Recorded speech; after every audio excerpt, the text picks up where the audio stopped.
क्षमा breaking Jain news.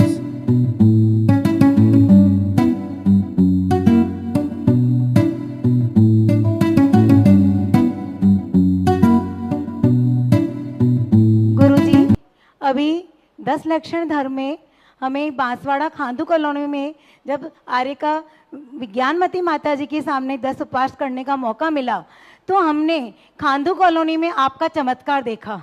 वहाँ हर बच्चा ये बात बोलता है कि 2007 में जब गुरुजी यहाँ आए थे तब हमारे पास एक पैसा भी नहीं था, हम दान भी नहीं दे सकते थे, लेकिन गुरुजी ने जो ही दान और शांति धारा का चमत्कार दिखाया तब से आज वहाँ 250 लोग शांति धारा रोज सुबह पहले करते हैं और पैसा बरसता है। 11 थाल शायद पूरे भारत में कहीं नहीं जलते होंगे, वहाँ खांदू कॉलोनी में रोज 11 थाल 1100 रुपए की बोली से रोज जलते हैं 12 महीने। गुरुजी, ये आपका ही चमत्कार है, शायद वो लोग आपको भगवान से कम नहीं मानते हैं। इसी संदर्भ में आर्य का उत्कृष्ट चरित्र के पालन करने वाली आर्य का विज्ञानमती माता जी ने भी वहाँ बहुत चमत्कार दिखाए। उन्होंने बिना पंखे के 250-300 लोगों को 16 उपवास और 10 उपवास की साधना बहुत ही अच्छे से कराई। इसलिए इस मंच के माध्यम से मैं सभी महिलाओं को, आप तो हमेशा कहते हैं कि सभी महिलाओं को आर्यका के पास जाकर शिविर में बैठना चाहिए, तब इसी बात को मैं बता रही हूँ कि सभी महिलाएं 10 लक्षण धर्म में आर्यका विज्ञानमती माता जी के पास जाकर धर्म की बारीकता को समझें। गुरुजी, मेरा प्रश्न यह है कि अभी आपके ही आशीर्वाद से मैं 12 वर्ष की 7th वर्ष की छात्रा हूँ। 7th वर्ष में पद्म पुराण का 3रा भाग चल रहा है, वो मैं पढ़ रही हूँ, लेकिन अभी तक मैं यह सोचती थी कि है ना अग्नि परीक्षा केवल वैष्णव धर्म में है, लेकिन पद्म पुराण पढ़ते ही हमारे रोंगटे खड़े हो गए कि मर्यादा पुरुषोत्तम राम होने के बाद जब उन्होंने लोकापवाद के कारण सीता को अगर वनवास दे दिया, इतने बड़े बड़े दुख दे दिए, तो उसके बाद अग्नि परीक्षा का कहाँ सवाल होता है। जबकि सिद्धार्थ नाम के क्षुल्लक जी आकर उनको बता रहे हैं, विद्याधर उनको बता रहे हैं कि नहीं सीता शीलवती है, सब है, फिर भी वो इतनी बड़ी अग्नि का जलाते हैं और सीता को उसमें प्रवेश करने के लिए कैसे कह सकते हैं। ये हमारी बात गले नहीं उतरती। तो ये क्या एक स्त्री के प्रति अन्याय नहीं है? ये हमारी जिज्ञासा है महाराज जी। पहली बात तो खांदू कॉलोनी की एक बहुत अच्छी समाज है, जो पूरी समाज ही एक कॉलोनी में रहती है। वो समाज ही एक कॉलोनी, एक साथ इतनी बड़ी समाज एक साथ रहना। और वहाँ चतुर्मास हमारे वंश की सबसे अच्छी ज्येष्ठ और श्रेष्ठ आर्य का विज्ञानमती है। हमारा वंश मालूम कौन है? हमारा वंश है पूज्य परम पूज्य चार्य चक्रवर्ती शांति सागर महाराज। हम उस वंश के वंशज हैं। और बीच में इसी में एक बहुत बड़े प्रसिद्ध आचार्य हुए जिनका नाम है आचार्य महाकवि ज्ञान सागर महाराज। और ज्ञान सागर महाराज के 2 वंशज थे विशेष, पूज्य गुरुदेव तो थे ही आचार्य महाराज, और एक आचार्य कल्प थे विवेक सागर। वो भी एक अपने आप में उत्कृष्ट चर्या के धनी थे। हमारे आचार्य महाराज तो थे ही, उनकी तो महिमा हम गाते ही रहते हैं, प्रतिदिन गाते हैं। पर विवेक सागर महाराज जी भी एक इतने आदर्श आचार संहिता उनकी थी, और उनके द्वारा दीक्षित विशालमती विज्ञानमती ये हमारे वंश की इस समय आज की तारीख में श्रेष्ठ भी हैं और ज्येष्ठ भी हैं। तुम कहते ना कि हमारे कुटुंब में वंश में ये दादी माँ सबसे श्रेष्ठ है, इसी प्रकार जितनी आर्यिका है हमारे वंश में उनमें सबसे पुरानी ज्येष्ठ आर्यिका विज्ञानमती है।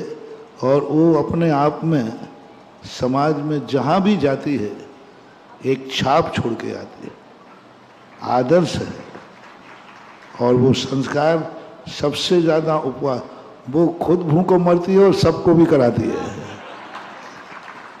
है ना। वो भी इतने उपवास करती है कि शरीर में दम नहीं है फिर भी हिम्मत हाँ, शरीर में ताकत नहीं ज़्यादा, फिर खूब उपवास करती है और सबको भी यही प्रेरणा देती है। हर साल मैं देखता हूँ 16-16 उपवास निर्जल करना। हाँ, मुझे तो दया आ जाती तो मैं तो कहता हूँ भैया थोड़ा पानी ले ले।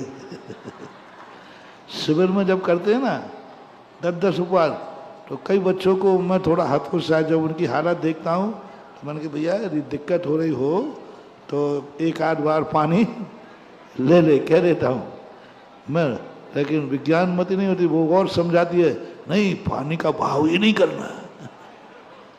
बहुत अच्छा आशीर्वाद विज्ञानमती को भी, और जिस ढंग से वो प्रभावना कर रहे हैं और हमारे संघ की वंशज हैं उस नाते भी हमारा उनके आशीर्वाद, बहुत अच्छी प्रभावना करें।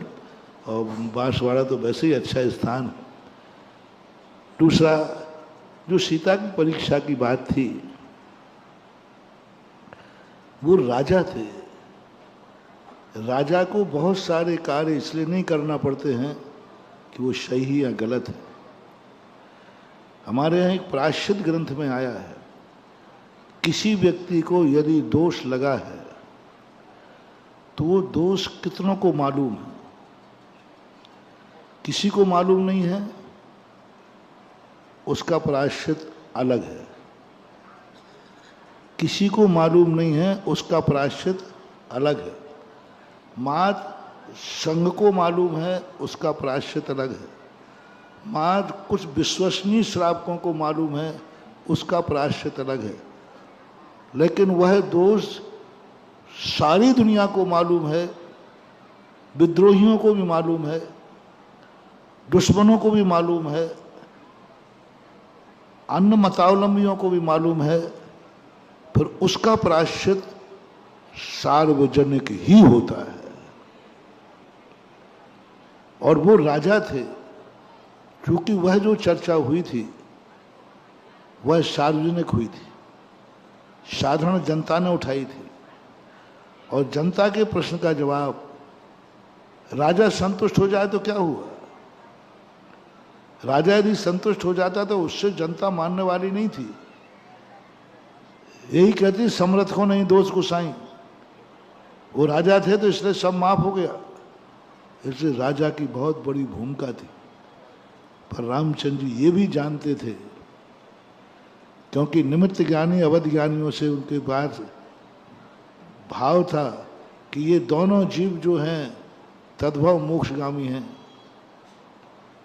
और इन दोनों जीवों की माँ भी कोई साधारण माँ नहीं है। और उनको विश्वास था कि सीता अपने व्रत के कारण नियम से निर्दोष साबित होगी। यदि वो परीक्षा नहीं होती तो आज सीता जी का मंदिर में चित्र नहीं बनता,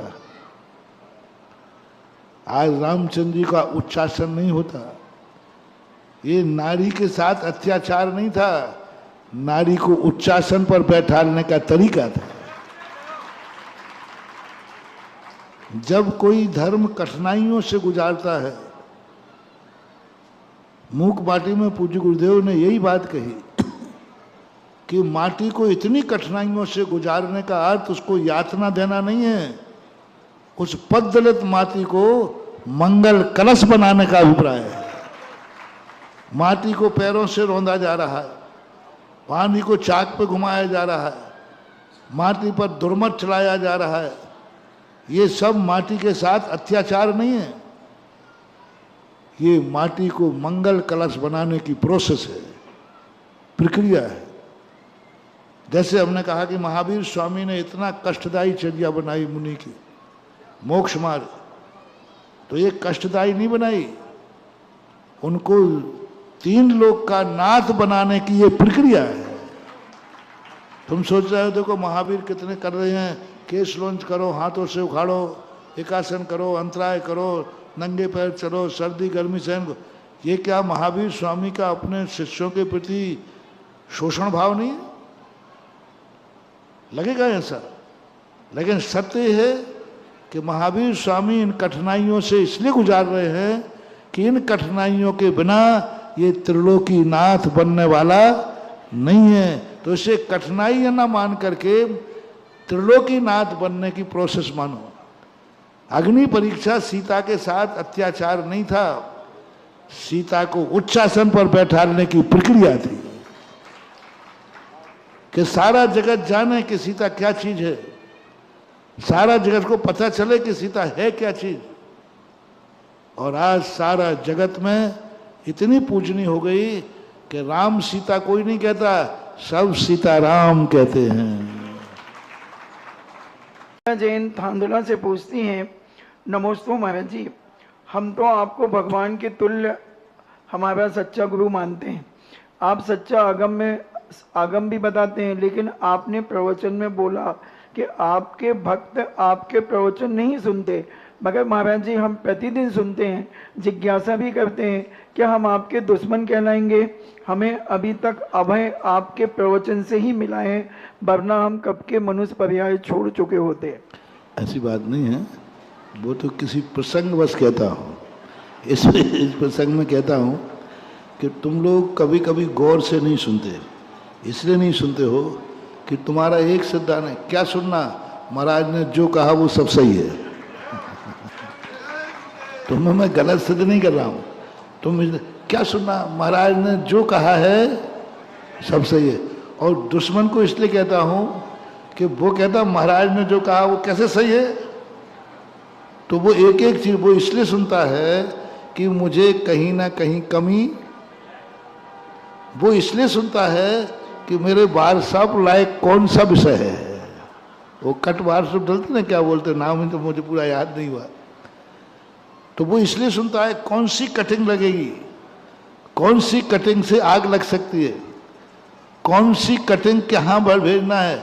तो उसका भाव क्या रहता है, प्रवचन सुनने का नहीं रहता, उसका भाव मात्र नुक्ताचीनी करना रहता है। तुम ऐसे श्रोताओं में नहीं हो। ऐसे श्रोता कहलाते हैं, निकृष्ट श्रोता कहलाते हैं, जिनकी दृष्टि मात्र उन चीज़ों पे होती है जिनके माध्यम से समाज में विद्वेष फैले, आग फैले, जो एक दूसरे के ऊपर आरोप करने का भाव।